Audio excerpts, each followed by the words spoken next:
pretty crazy, guys. 10,000 pounds of pineapples per truckload. That's a lot of pina coladas, guys.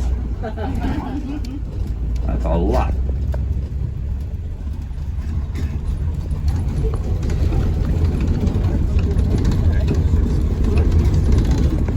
Gravity feed it to feed up these tanks. We have pump stations that send it out to various parts of the farm, guys. So each one of these plants on the right-hand side requires about a liter of water a week, guys. They're only 6 months old. About a liter a week, guys. One full-grown pineapple requires a gallon of water a week. And we lay on the underside of the plants to help protect the plants from rainwater. If the roots don't have a chance to dry out, they will develop a root rot, which is our number one killer. Pineapple, guys. These little guys are what we call sets. We break these off when we plant those in the ground. Now, unfortunately, guys, when it comes to a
proper nutrition, they won't flower. They don't have proper water, proper nutrition, proper temperature. But for us, we want to make sure they have proper nutrition. Because the other cell, when I first started, I was like, I thought there was citrus, maybe a kind of would have never guessed berry. Yeah, so clusters of berry guys. Each individual eye that you see on a pineapple, each one of those eyes is these flowers.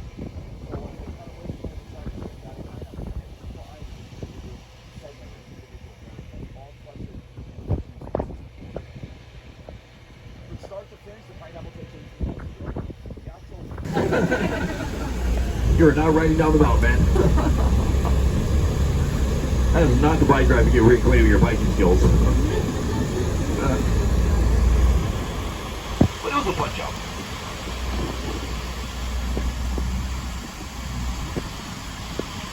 NE, guys.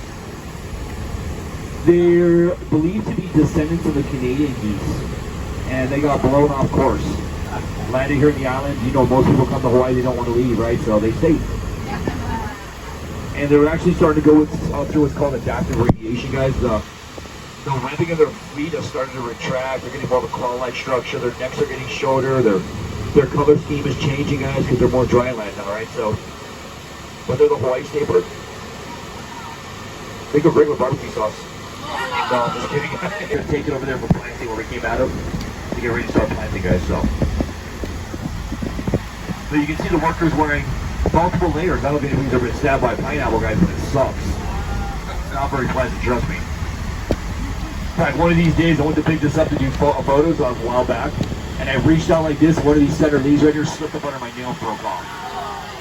That was a very rough week for me, man. My whole finger swelled up, it was crazy. So they're wearing gloves, pair of pants, pair of chaps, long sleeve shirt, short sleeve shirt, tied around their face. But you notice there's one in each walking reel, right? Same thing with pineapples. But instead of picking up slips, they'd be breaking pineapples off the stems.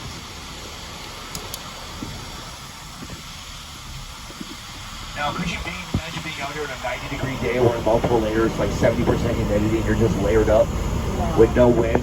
Thankfully, there's a breeze today, so it's not too bad, guys. We have 24 farmers altogether, but only 4 people are actually willing to plant, so.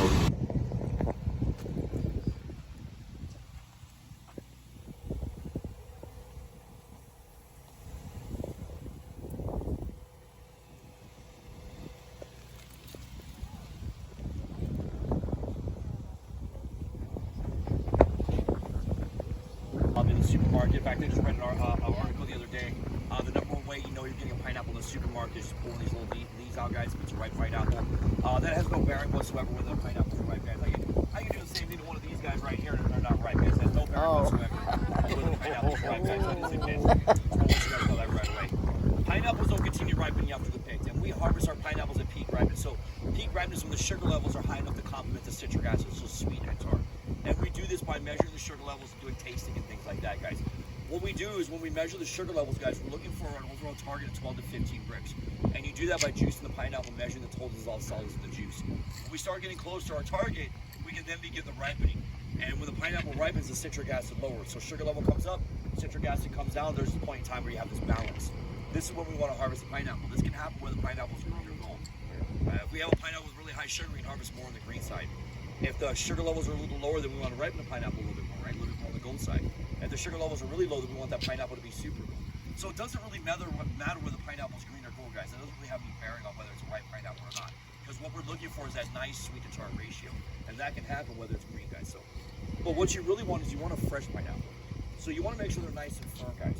Pineapples are just like bananas, they're berries. And just like bananas, when they start to go bad, they start to get super squishy. It's the same thing in a pineapple. So you really want to make sure it's nice and firm. I also look at the bottom where it got broken off the stem. There's an open wound there. We talked about treating that open wound with the lime sulfur in the beginning, guys. So you want to make sure that's still pretty fresh looking.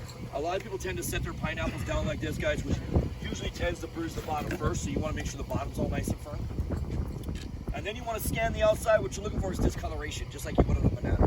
You pick bananas up, you scan the outside. As the bananas start to age, they start getting little brown spots, sugar spots, brown spots, whatever you want to call it, guys. So you want to look for that around the outside, make sure that's still pretty fresh looking. And then of course, if it smells sweet, it's going to taste sweet, right? So this pineapple's about 48 hours old, guys. You can feel how firm that is. So that's really what you want, really nice and firm, no brown spots and things like that. Look around the outside, guys. Fair condition, pretty good one. So color, that doesn't matter, personal preference, guys.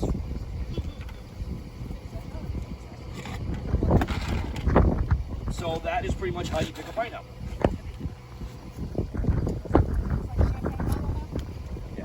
Yeah, pretty much right, yeah.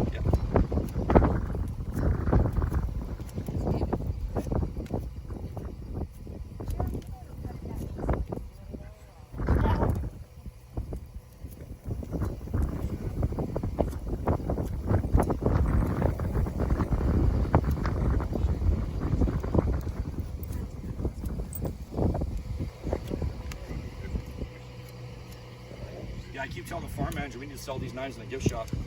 I know, right? With a brand name like Dexter, what could go wrong? That smells good, don't it?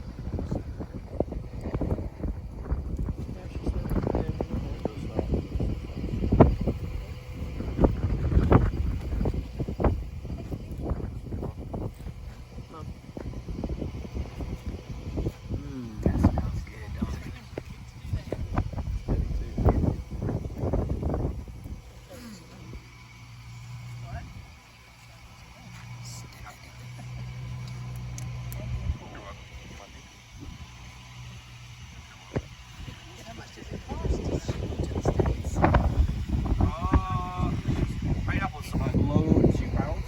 We sell to distilleries, we call Maui winery, and they juice it. They make a pineapple blush wine, but they're the one who sells it to the blush.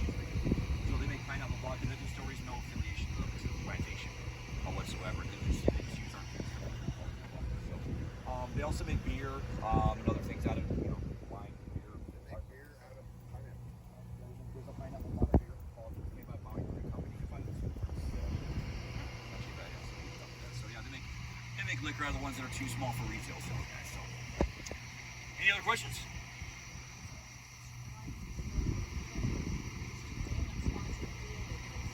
As far as